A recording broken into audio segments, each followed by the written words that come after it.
Good morning, Young Kings. Time for your motivation. Um, Coming for you from a different location in Austin, Texas today. Um, just got done with a little workout, which is a lesson in itself. Um, Went out with my daughter to run this morning, and we went to this park, this hiking park, to go run.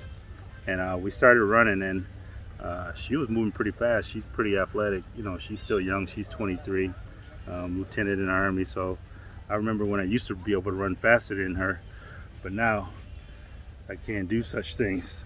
So we started running, and I said we were going to do about, my goal was to try to do 7 to 10 miles. And she was like, hey, I don't know if I'm going to do that. She said, the first I ever ran is 5 miles. So we started running, and she taking off, and she got me um, running faster than the pace I want to run. So I told her, I said, we got a choice.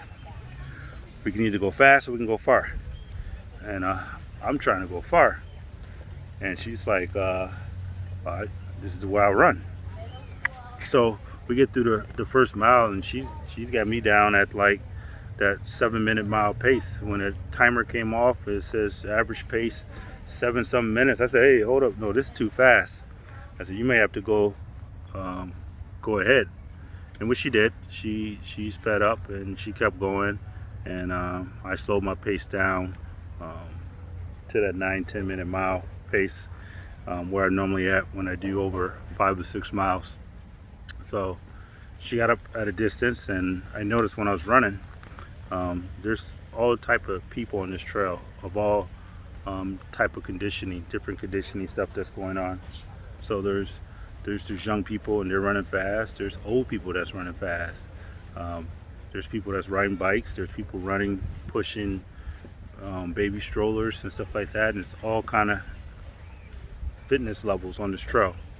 So as I was running, you know, I was focused on the people that was passing me, and there were all kind of people passing me on the trail. Um, of all ages. I mean, there are old men and old women passing me, but and I realized like everybody's on a different journey. It's a beautiful scenery. I'll turn around and show you out here. Um, but everybody was just they're at their own pace, and that's what I realized in life is like um, people are at their own pace. Like it's not a competition. Everybody's road will be different. Look at them. They're out on the water. So I realized like a part of this dark night phase, the dark night of the phase is acceptance, accepting where you are and what you're going through. It's like there's times like I wanted to keep up with her, but I knew that my conditioning level at 45 um, was not at a place where I could keep up with her, and I felt myself trying to run faster. So it's like there's this battle going on between us. Although we're not saying it, there's this battle.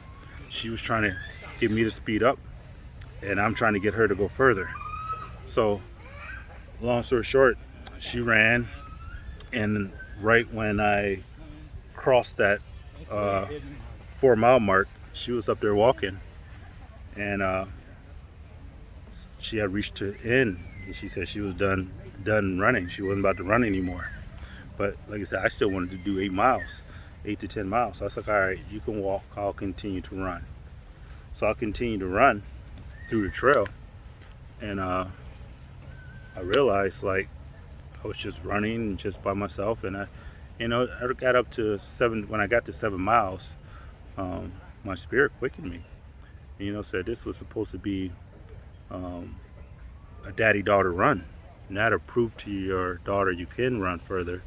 So then what I did, I was like, all right, I don't need to run 8-10 miles. It's the point of this was for us to go running together.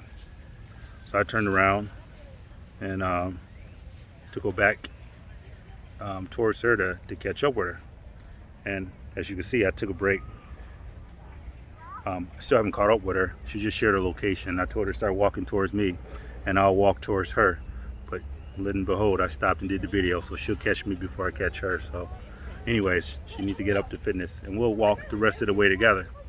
But as I was walking, stopped and called her and see where she was, and turn around and go to her a different direction. She had went off on a different trail, and me running, I went off on a different trail. So we weren't going to connect again had we not been intentional. Well, of course, we were going to connect again, but we were going to be so far off course that we got further away. So at that 4 mile mark, I was thinking if she continues to walk, by the time I do another lap and catch her while she's walking, that'll be my 8 to 10 miles, provided she was going in the same direction that she was headed.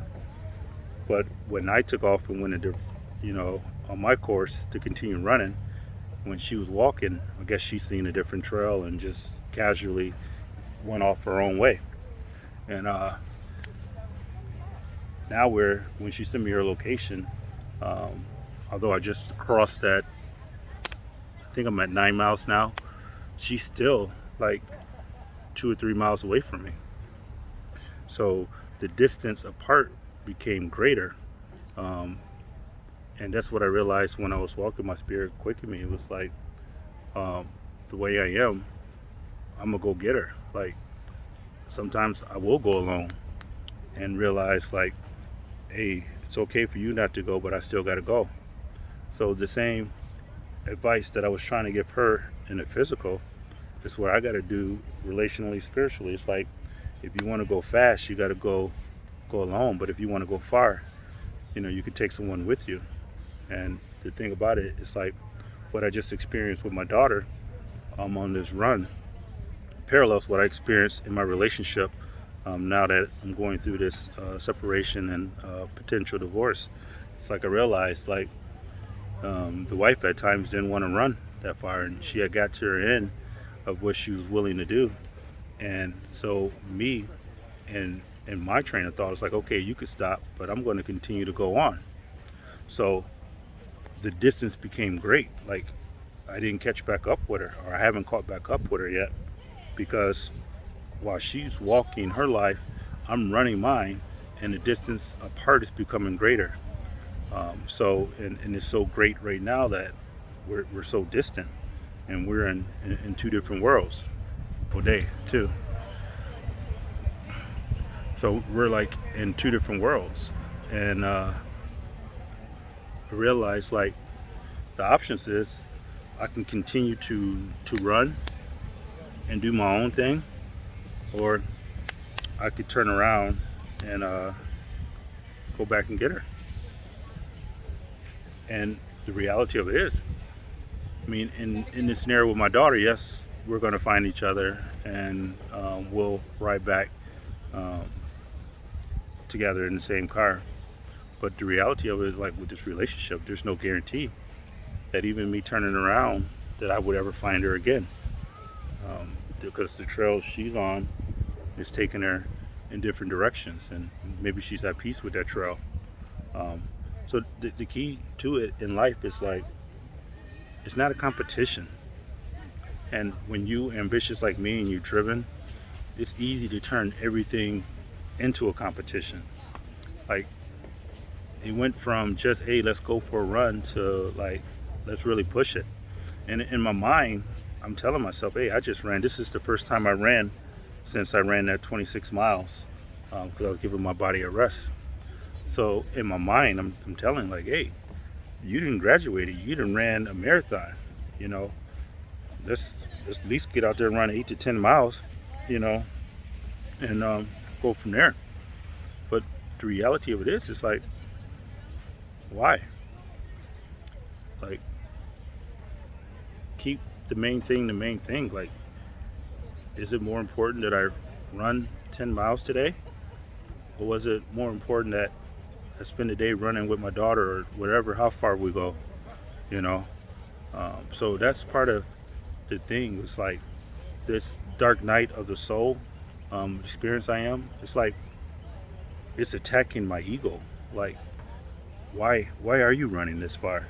Why do you want to show her how far you can run? Like, if she was done at 4 miles, why can we be done at 4 and then maybe go out to breakfast or something? Why, like I said before, it's like this process. When we started this, it was, hey, go run with your daughter. Like, it wasn't, hey, let's go show her up.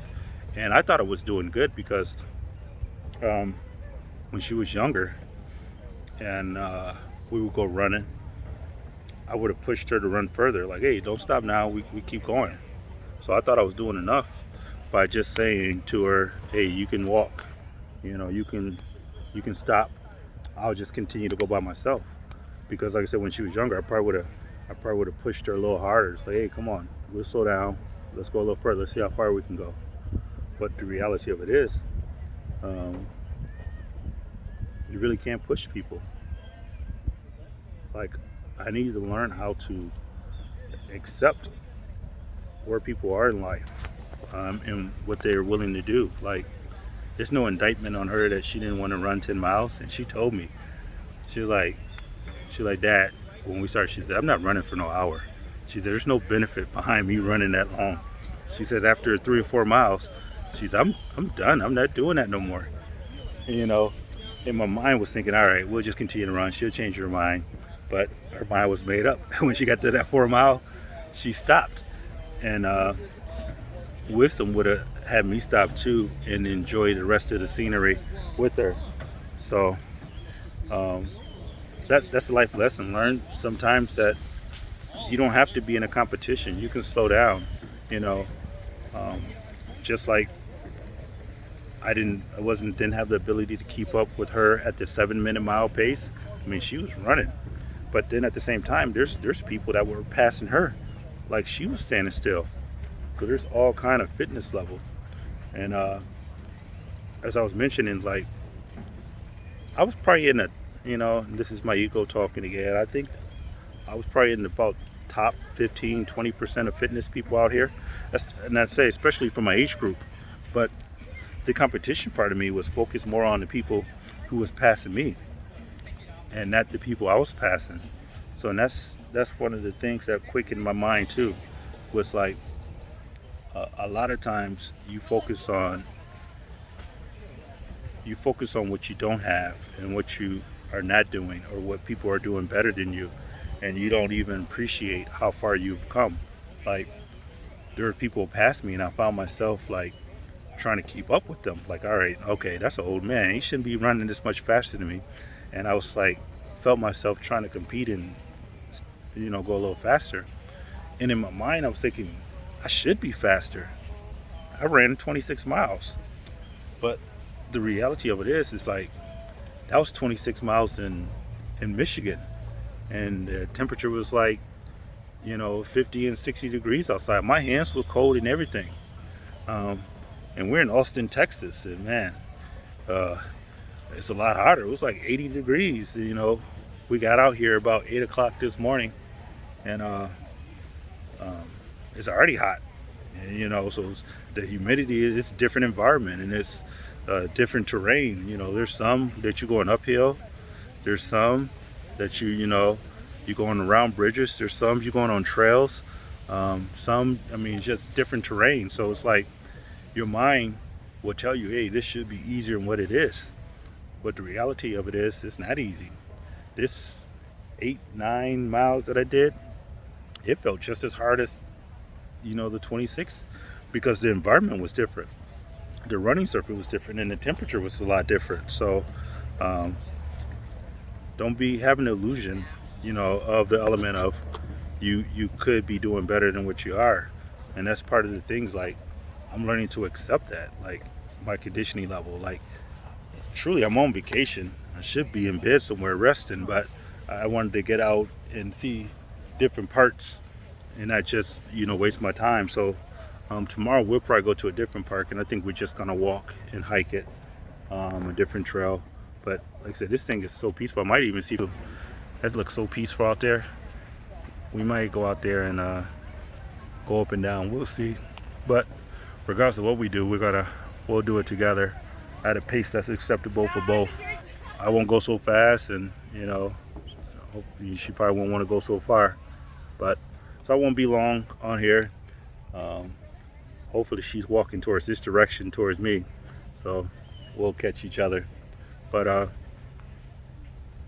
when you walk in this walk, sometimes you got to take a break to realize the direction you're headed. and the motivation behind you going that direction, and if it's still beneficial for you to do that, you know. Um, and in this case, it behooved me to stop and check myself. And I had already got past her 3 miles, but that 3 miles, me turning back around, is still 3 miles. So um, when you're running, don't run from something, run to something.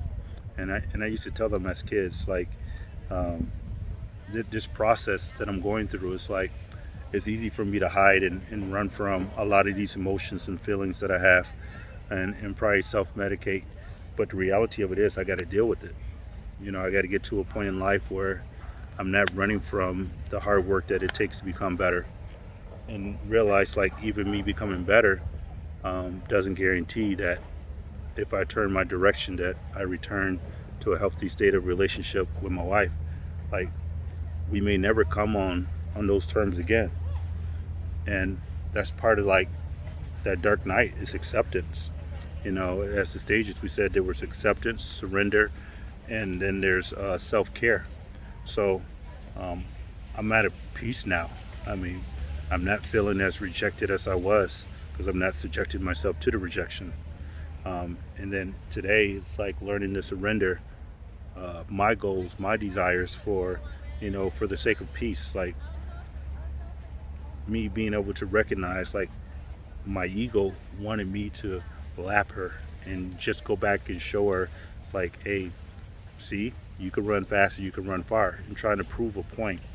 But why do I have that to prove? And I realized in life, like, I get to a point where I need to prove things to people, and it's like, no, just be.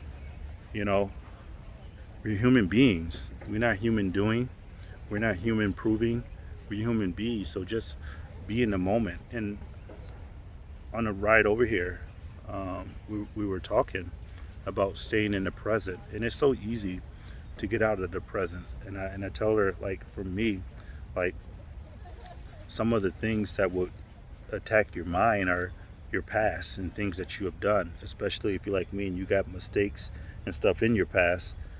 um, you can go back and you can't change that, but you relive it and it still continues to torment you by some of the things and decisions you made. So you can live in the past and it'll be destructive. But then I'm a dreamer, so sometimes I project in the future, and then anxiety about what tomorrow brings, and if I'm ready, if I'm prepared for it. And that can steal your joy as well, because there's the future's full of a lot of uncertainty and a lot of things that you have no control over. But the reality of it is to live in the present moment, to live in the now, in today, to enjoy today. So um, that's my intention and my purpose behind life now, is to, yes, I want to hope for the best and plan for the worst, but at the same time, I got to enjoy today. Like, today is a beautiful day. I mean, the sun's up, it's beautiful. Sitting down by the water off the trail, um, and just enjoying life. Like, everything I've done in the past, I can't change it. It's done, and it's there. It's sealed. And what I'm going to do tomorrow is not here. Tomorrow's not even promised to me. So why wouldn't I enjoy this moment just to take it in?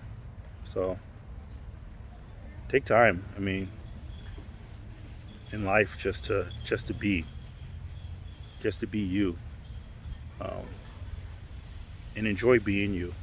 And that's what I'm in this journey that I'm on right now. It's like I'm learning to like me, and part of that is, like, learning to accept me. Like, I've been in so much performance things where I feel like I got to do in order to do something to get approved. But the reality of it is, it's like, no, I got to start accepting myself the way I am. And that's not, when I say accept myself, that's not giving myself a license to be less than my best. But there's a difference between being um, complacent, and content. Like, complacent and saying this is how I'm always going to be. I'm always going to be in a damaged, broken state, in a broken relationship. That is complacency, and that's the element of just giving up. But it's different. Um, I'm being content knowing that, hey, I made mistakes. I'm not perfect. I mean, I don't walk on water. It's like if I were to step out there, I'm going to sink. But the reality of it is accept the fact that, I am imperfect. I'm perfectly imperfect. I mean, this is what God created me. And yes, God didn't create me to be the guy that I've become. But His grace is sufficient enough to restore and heal me and bring me to a better state. So, um, if God's grace is sufficient, who am I to say that I'm not okay? I am okay. I am getting better. I am growing. I'm maturing, and I think that's a part of life. It's like um, it's not an overnight process. I wish that this could be accelerated, um, but once again, you can go fast, you can go far, and I think the intent for me is to go far. So there's a lot of times I'm gonna have to slow down and alter my course and do some things a little differently so I don't get the same result. So, but it's going on just over 20 some minutes. So she's supposed to be walking and meeting me in about 30 minutes. So now I guess I go catch her and walk back for the last 10 minutes, and then we'll go get something to eat and go spend some time together. So remember, young kings, um, it's not a competition. There's no need for you to compete against others. If you are going to compete to be a better version of yourself, then you be better today than you were yesterday. Then that's the only competition you should have, is one that you can control, and that's your efforts, your response. Like, I learned this at a at a young age, is that you can't control what happens to you. You can only control your response to what happens to you. Response management. So respond well. So I get off here and let me go find her and call her, and then we'll go grab some to eat. And tomorrow we'll just walk on the trail. But it's beautiful out here in the house. Panoramic view. Beautiful water down here.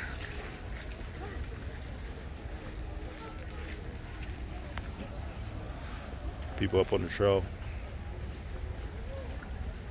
walking different paces of life. Let me go get back on this track and have a great day.